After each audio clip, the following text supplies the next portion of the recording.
Occasion ఏదైనా location ఎక్కడైనా తెలుగువారి వేడుక అంటే ఆలివ్ మిఠాయి ఉండాల్సిందే. Hi hello welcome to Suman TV. నేను మీ రోషన్.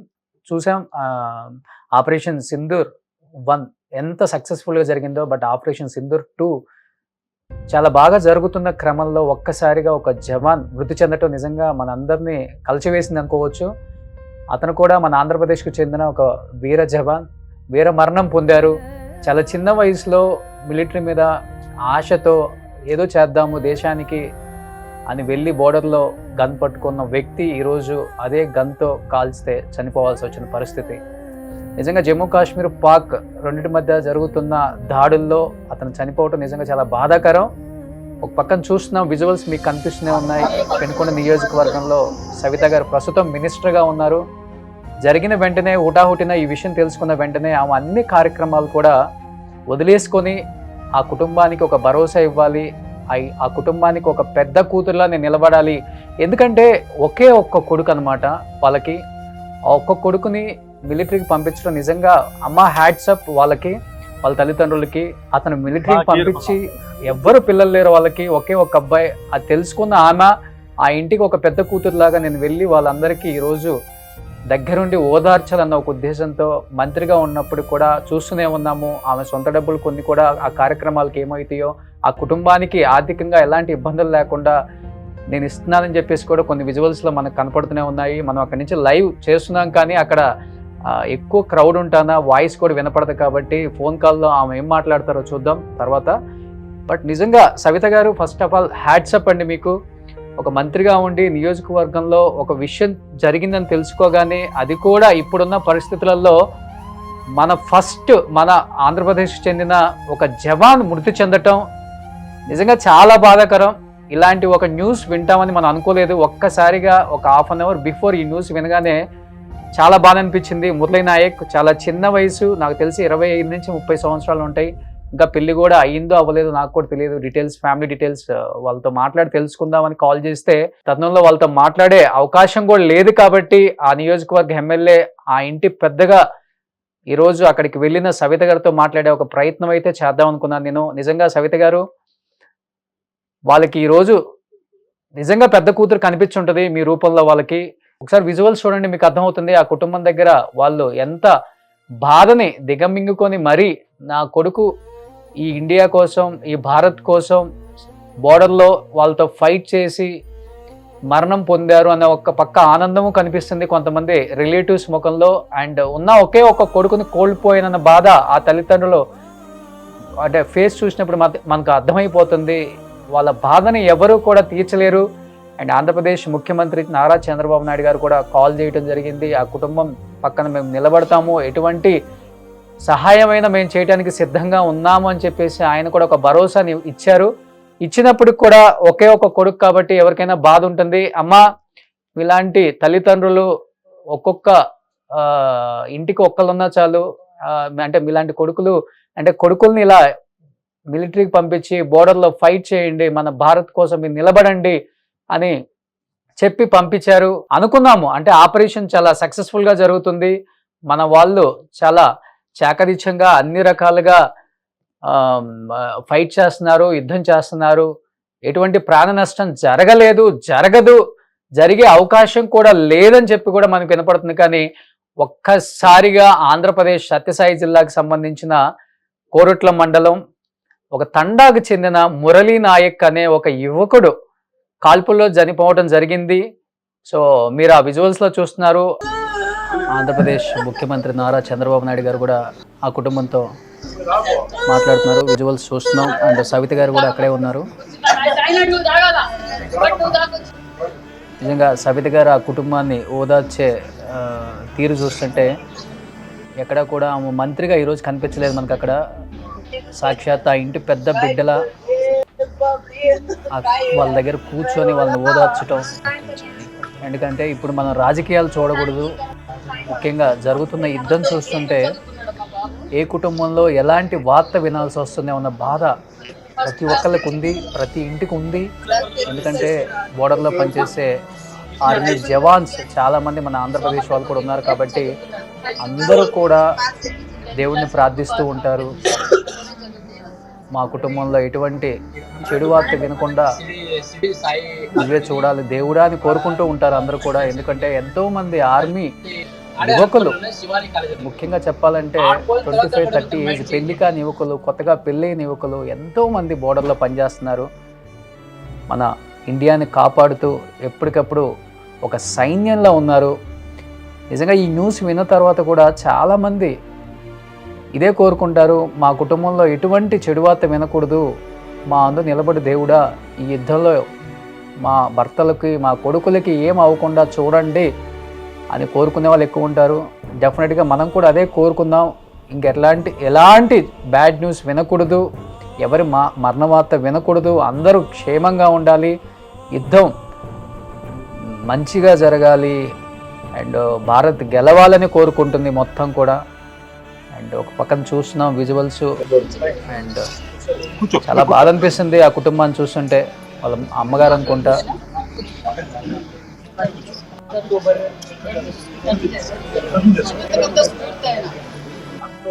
22, 2022 రోజు నెల్లూరులో జరిగిన ఆర్మీ సెలక్షన్స్ లో ఓన్లీ నేను రన్నింగ్ చేశాను. రన్నింగ్, మెడికల్ మొత్తం ఏదైతే ఆర్మీ పొజిషన్ ఉంటుందో అంటే ఫిట్ అయిన తర్వాత గుంటూరుకి వెళ్ళాం. గుంటూరులో కోచింగ్ కూడా వెళ్ళాం. అక్కడ ఆర్మీ కోసం ఒక్క పోస్ట్ నాకు ఎక్కడ రాకపోదని మేమంతా పడుకున్నా నైట్ చదువుకుంటా ఉండేవాళ్ళు. పోస్ట్ నాకు రాదా చదివారు బాగా. అలాగే అయిపోయిన తర్వాత నెక్స్ట్ మాకు ఫైనల్ గా as per army rules document verification ఉంటుంది. ఆ ఫైనల్ స్టేజ్ లో ఉన్నప్పుడు మేడం నాది వచ్చేసి ఒకే ఒక సైన్ లేదని రిజెక్ట్ అయిపోయింది. డాక్యుమెంట్ వల్ల డిఓ సైన్ వల్ల నాకు రిజెక్ట్ చేశారు. నేను రిజెక్ట్ చేస్తే నేను బాగా డిప్రెషన్ వెళ్ళిపోయి నేను చనిపోవడానికి వెళ్ళాను.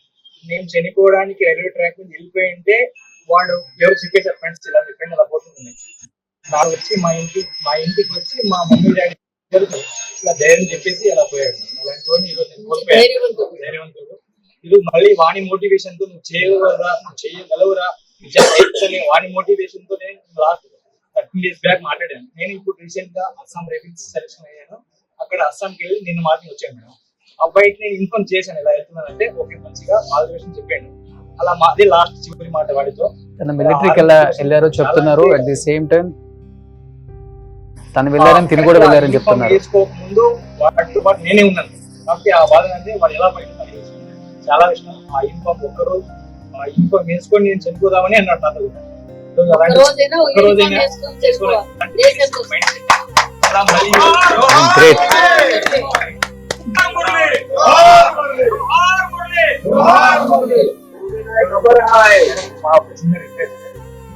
అబ్బాయికి ఖచ్చితంగా పెట్టిస్తాం. దేశం కోసం ధర్మం కోసం వీరమరణం పొందారు. ఖచ్చితంగా మన ప్రాంతంలో అబ్బాయి మోటివేషన్ మళ్ళీ ఆ అబ్బాయి మోటివేషన్ తో మళ్ళీ నేను ఈ రోజు క్లియర్ చేయగలిగాను. చెప్తున్నాడు. ఆ పక్కన సవిత గారి పక్కన కూర్చున్న అబ్బాయి కూడా సో జవాన్ అనమాట. అంటే ఒక్క రోజైనా ఆర్మీ డ్రెస్ వేసుకొని బోర్డర్లో చనిపోవాలనేది తన కోరిక అనేది ఎప్పుడు చెప్తూ ఉండేవాడు మురళీ నాయక్ నాతో పాటు. అతని ఇన్స్పిరేషన్తోనే నేను కూడా ఆర్మీలో జాయిన్ అయ్యాను. అంటే నేను ఒక 2 days బ్యాక్ లీవ్ మీద ఏదో రీజన్ వల్ల నేను ఇంటికి వచ్చానని చెప్తున్నాడు. అంటే తన ధైర్యం గురించి అండ్ భారత్ మీద తనకున్న అండ్ రెస్పెక్ట్ ఇవన్నీ కూడా తను చెప్తుంటే నిజంగా రోమాలు నిక్కబొడుచుకుంటున్నాయి. తన దేశం కోసం ఏదైనా తను నిలబడటానికి సిద్ధం, ఏదైనా నాకైనా కానీ ప్రాబ్లం లేదు, నా దేశం నా ముఖ్యం అని నేను బోర్డర్లో కాపాడుతాను, ఆ డ్రెస్ వేసుకుంటేనే నాకు తెలియని ఒక పులకింత, ఆ డ్రెస్లోనే చనిపోవాలి అని తన స్నేహితులతో కూడా చాలాసార్లు షేర్ చేసుకున్నారని తన స్నేహితుడు చెప్తున్నాడు. చూస్తున్నాం విజువల్స్ ఇంకా కూడా వాళ్ళ ఇంట్లో వాళ్ళ కుటుంబ సభ్యుల్ని మీరు ఒకసారి చూడొచ్చు. విజువల్స్ మొత్తం కనిపిస్తున్నాయి. వాళ్ళ అమ్మగారు, నాన్నగారు అండ్ వాళ్ళ కుటుంబ సభ్యులందరినీ కూడా ఓదార్చే ప్రయత్నం అయితే జరుగుతుంది. ఆంధ్రప్రదేశ్ ముఖ్యమంత్రి నారా చంద్రబాబు నాయుడు గారు కూడా ఫోన్ చేసి ఒక భరోసానైతే అయితే ఇచ్చారు. ఆ కుటుంబానికి అండగా నిలబడతాను, ఏదైనా కానీ మేము చేస్తాము, ఎటువంటి ఇబ్బంది లేదు, ఆర్థికంగా మేము ఆదుకుంటాం. సో భారతదేశం కోసం వీరమరణం పొందాడు వీర జవాన్ మురళీ నాయక్ ఈ రోజున. అలాంటి గొప్ప జవాన్ని కొన్న తల్లిదండ్రుల కోసం మేము నిలబడతాము అని చెప్పేసి వాళ్ళు చెప్పడం నిజంగా చాలా హ్యాపీనెస్. అంటే ఉన్నప్పటికీ అంటే కొడుకును కోల్పోయిన బాధను అయితే ఎవరు తీసుకురాలేరండి.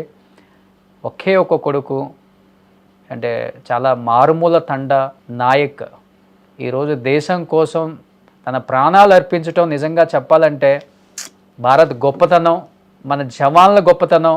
కొన్ని మాటలు విన్నప్పుడు, కొన్ని పరిస్థితులు చూస్తున్నప్పుడు మనకు అర్థమవుతుంది. దానిలో ఒకటే ఈరోజు మురళీ నాయక్ గారి కుటుంబం కావచ్చు, మురళీ నాయక్ గారి ఫ్రెండ్ మాట్లాడే మాటలు కావచ్చు, తన మాటలు ఎలా ఉంటాయో, తన ధైర్యం ఏంటో. సవిత గారితో మాట్లాడే ప్రయత్నం చేద్దాం. ఒక్కసారి ఆ కుటుంబం నుంచి వాళ్ళు ఏం మాట్లాడుతున్నారు, వాళ్ళు ఏం కోరుకుంటున్నారు. సోదరా చెప్పండి సోదరా. సవిత గారు నిజంగా ఫస్ట్ ఆఫ్ ఆల్ హ్యాట్సప్ అండి. మీరు మాట్లాడిన తీరు కావచ్చు, లేకపోతే మార్నింగ్ నుంచి మీరు అక్కడ ఉన్న విధానం కావచ్చు, చూస్తే వాళ్ళకి ఒకే ఒక కొడుకుని విన్నాము. ఈ రోజు మీరు ప్రవర్తించిన తీరు చూస్తే ఆ కుటుంబంలో పెద్ద కూతురులాగా వ్యవహరించారు ప్రతిదీ కూడా. ఏమనిపించింది మురళీ నాయక్, మీ నియోజకవర్గం, మీరు మంత్రిగా ఉన్నారు ఏపీకి? సార్ ఒక పక్క అయితే మా నియోజకవర్గానికి, మా జిల్లాకి, రాష్ట్రానికి, దేశానికే గర్వంగా ఉంది సార్. మరి తల్లిదండ్రులు నిజంగా ఆ రోజు ముందు నుంచి ఆ అబ్బాయి చిన్నప్పటి నుంచి నేను ఆర్మీగానే చనిపోవాలన్నది ఆ అబ్బాయి కోరిక.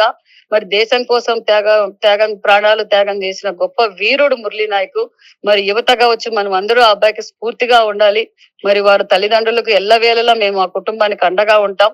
మరి ముఖ్యమంత్రి చంద్రబాబు నాయుడు గారు కూడా మాట్లాడి వారి నిజంగా అలాంటి బిడ్డకు జన్మనిచ్చిన తల్లిదండ్రులు కూడా మీరు కూడా గొప్పవారి అనే విషయం కూడా ముఖ్యమంత్రి గారు చెప్పారు. ప్రభుత్వం ఎప్పుడు మీకు అండగా ఉంటుందనే విషయం కూడా తెలియజేశారు. అదే విధంగా ఆ అబ్బాయిది రేపటి రోజున మధ్యాహ్నానికంతా ఇక్కడికి చేరుతారు. మరి అంత్యక్రియలు కూడా ప్రభుత్వ లాంఛనాలతో ఘనంగా చేస్తామన్న విషయం కూడా మీకు తెలియజేస్తున్నామండి. సో మీ సైడ్ నుంచి అంటే మీరు ఒక ఎమ్మెల్యేగా మీ నియోజకవర్గం మీరు ఇచ్చిన భరోసా ఏంటండి? చూసాము మేము కూడా, మీరు 5 లక్షల రూపాయలు ఆ కుటుంబానికి ఆర్థిక సహాయం చేయటం కూడా గొప్ప విషయం. అవును sir.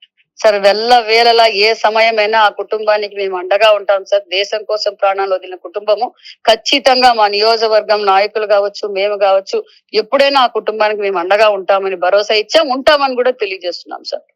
Okay, thank you Savita గారు, థ్యాంక్ యూ సో మచ్. ఆ కుటుంబానికి ఒక బిడ్డలాగా మీరు ఈ రోజంతా కూడా వ్యవహరించారు అక్కడంతా. ఆ కుటుంబానికి మీరు ఎప్పుడు అండగా ఉండాలని మనస్ఫూర్తిగా కోరుకుంటున్నానండి. Thank you sir. జై భారత్ మాత. జై భారత్ మాత అండి. Thank you. సో చూస్తున్నాం, సవిత గారు కూడా ఇప్పుడు కాల్లో మాట్లాడారు. అంత బిజీగా ఉన్నప్పుడు కూడా ఒక పక్కన అక్కడ ఉన్న వ్యవహారాలన్నీ చూసుకుంటున్నారు. అదే విధంగా రేపు ప్రభుత్వ లాంఛనాలతో మురళీ నాయక్ మృతదేహం రేపు మధ్యాహ్నానికి నియోజకవర్గం, పెనుకొండ నియోజకవర్గం కోరుట్ల మండలం కాబట్టి వాళ్ళ గ్రామానికి కూడా వస్తుంది. అండ్ చంద్రబాబు నాయుడు గారు అన్ని రకాల హామీలు ఆ కుటుంబానికి ఎలాంటి సహాయం కావాలన్నా కానీ ముందుండి మనం చూసుకుందాం. సో ప్రభుత్వం తరపున ఏమేమి జరగాలో అన్ని రకాలుగా ఆ కుటుంబాన్ని ఆదుకుందామని ఒక భరోసా కూడా ఇచ్చారు. అండ్ ఆమె ఆ కుటుంబానికి ఇమ్మీడియట్గా ఆమె సొంతగా కూడా ఒక 5 లక్షల రూపాయలు ఆర్థిక సహాయం చేశారు. అండ్ ప్రభుత్వ లాంఛనాలతో కాకుండా ఆ నియోజకవర్గంలో అండ్ మురళీ నాయక్ విగ్రహం కూడా పెట్టాలనేది అక్కడ కోరిక కాబట్టి అది తప్పకుండా నెరవేరుస్తాం. విత్ ఇన్ 1 or 2 months లో కూడా విగ్రహం కూడా ఆయన సాక్షి కూడా ఇక్కడ పెడతాము.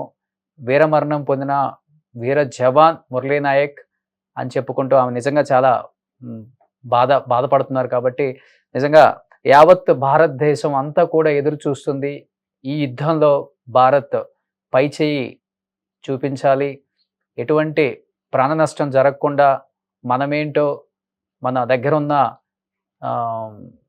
టెక్నాలజీ ఏంటో ప్రతి ఒక్కరు కూడా ఉపయోగించి ఎటువంటి ప్రాణ నష్టం జరగకుండా, ఏ కుటుంబంలో ఎలాంటి ఆవేదనలో అండ్ వాళ్ళ ఆక్రోధనలో వినకుండా ఉండాలనే ఒక నినాదం వినిపిస్తుంది. కాబట్టి మనస్ఫూర్తిగా కోరుకుంటున్నాను, జై భారత్, జై భారత్, జై Bharat. So thank you so much. Suman టీవీలో మీ పర్సనల్ అండ్ బిజినెస్ ప్రమోషన్స్ కోసం కింది నెంబర్కి కాంటాక్ట్ చేయండి.